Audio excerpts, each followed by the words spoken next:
Assalamualaikum warahmatullahi wabarakatuh. Bismillahirrahmanirrahim. Alhamdulillahirobbil alamin. Assalatu wassalamu ala asyrofil anbiya'i wal mursalin wa ala alihi wa sahbihi ajmain, amma ba'du. Tema kali ini, bersama Allah semuanya lancar. Yuk simak videonya. Merupakan tugas kita semua, menyambungkan hidup ini dengan Tuhan Allah, sesembahan satu-satunya, Ar-Rabb, Tuhan satu-satunya, Ar-Rahman, yang Maha Pengasih, Ar-Rahim, yang Maha Penyayang. Menyambungkan seluruh aspek hidup ini dengan Zat yang Maha Mulia itu, dengan jalan mengamalkan seluruh perintahnya dan menjauhi semua larangannya. Demikianlah kita membuktikan iman kepada-Nya. Demikianlah kita berjuang untuk menjadi hamba-Nya yang mencari ridha-Nya. Demikianlah kita bekerja keras untuk mendekat kepada-Nya. Keyakinan kita kepada Allah, pemilik tunggal Asmaul Husna, memotivasi kita untuk menyambungkan pikiran kita, hati kita, perasaan kita, ucapan dan perilaku kita dengan Zat yang Maha Mulia itu. Kita selalu berorientasi pada ridha-Nya. Kita senantiasa berpikir bagaimana mengamalkan perintah-Nya dan menjauhi larangan-Nya. Kita selalu bekerja untuk mendapatkan kasih sayang-Nya. Ucapan kita pun selalu dijaga agar tidak ada kata-kata yang dapat mengundang murka-Nya. Bahkan perasaan kita pun selalu dikontrol agar perasaan kita kepada Allah selalu baik, selalu bersangka baik kepada Allah. Demikianlah kita menuhankan Allah. Demikianlah kita bertauhid. Demikianlah kita menghayati iman kita kepada Allah. Demikianlah kita berusaha membuktikan keyakinan kita kepada Allah. Marilah kita merenungkan firman Allah Subhanahu wa Ta'ala. Maka berlarilah kamu kepada Allah. Surah Az-Zariyat ayat 50. Ayat ini memerintahkan kita untuk berlari kepada Allah. Artinya, kita diwajibkan untuk bercepat-cepat mengamalkan perintah-Nya dan cepat-cepat menjauhi larangan-Nya.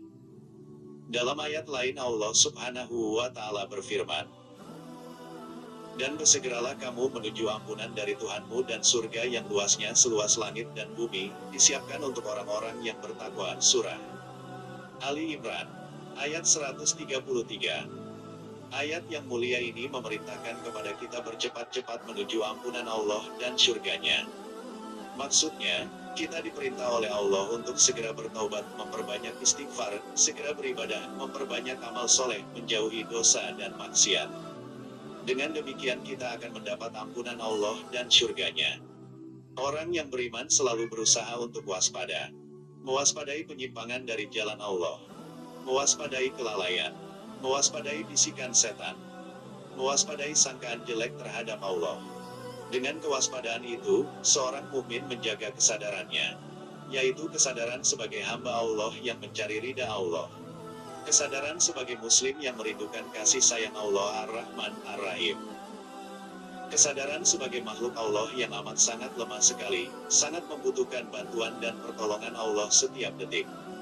Kesadaran sebagai musafir di dunia ini, sebentar lagi akan meneruskan perjalanan menuju keabadian surga Firdaus yang mulia. Amin. Sesungguhnya kesadaran-kesadaran inilah yang wajib kita bangun dalam kepribadian kita pada setiap ruku dan sujud kita. Pada setiap ayat Al-Quran yang kita baca. Pada setiap untayan zikir yang kita bisikkan. Pada setiap ungkapan permohonan kita kepada Allah. Pada setiap kerja-kerja dakwah kita, kerja-kerja amal soleh kita, jihad-jihad sosial, budaya, politik, seni, pendidikan, dan ekonomi yang kita galakkan setiap hari, setiap saat. Cobalah kita renungkan hikmah yang sangat besar dari anjuran Rasulullah Shallallahu Alaihi Wasallam untuk selalu membaca Bismillah pada awal setiap kegiatan positif. Sebelum makan, kita membaca Bismillah, artinya, dengan nama Allah saya makan.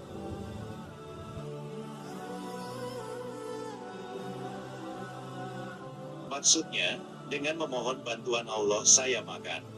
Sebelum minum, kita membaca Bismillah, maksudnya, dengan memohon berkah Allah saya minum.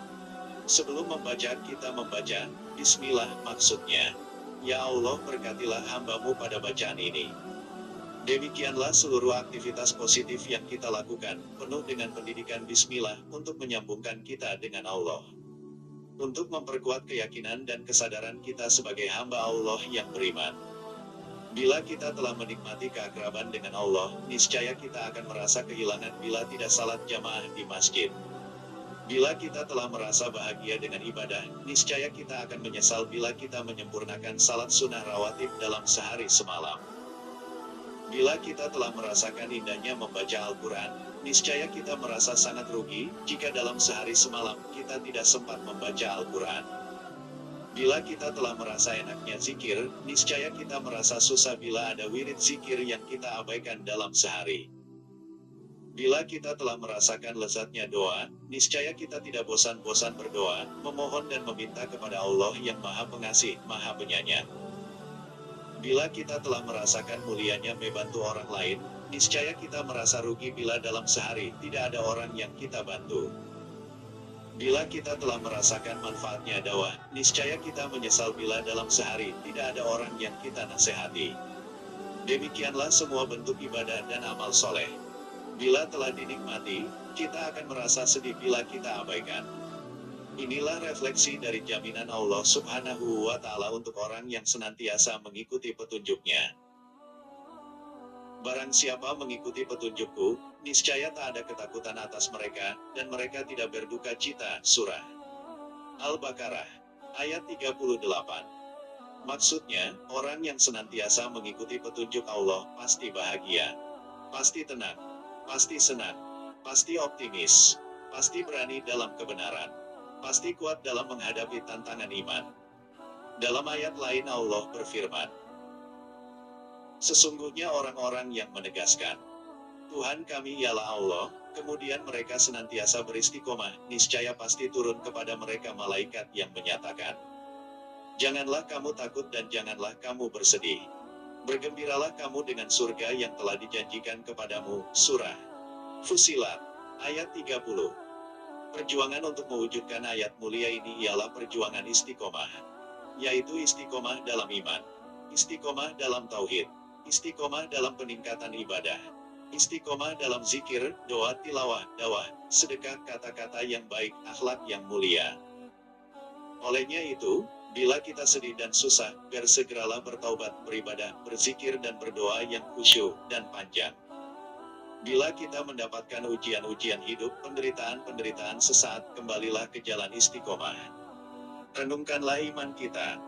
Renungkanlah betapa banyaknya dosa dan kelalaian kita. Renungkanlah Asmaul Husna. Beristiqomahlah.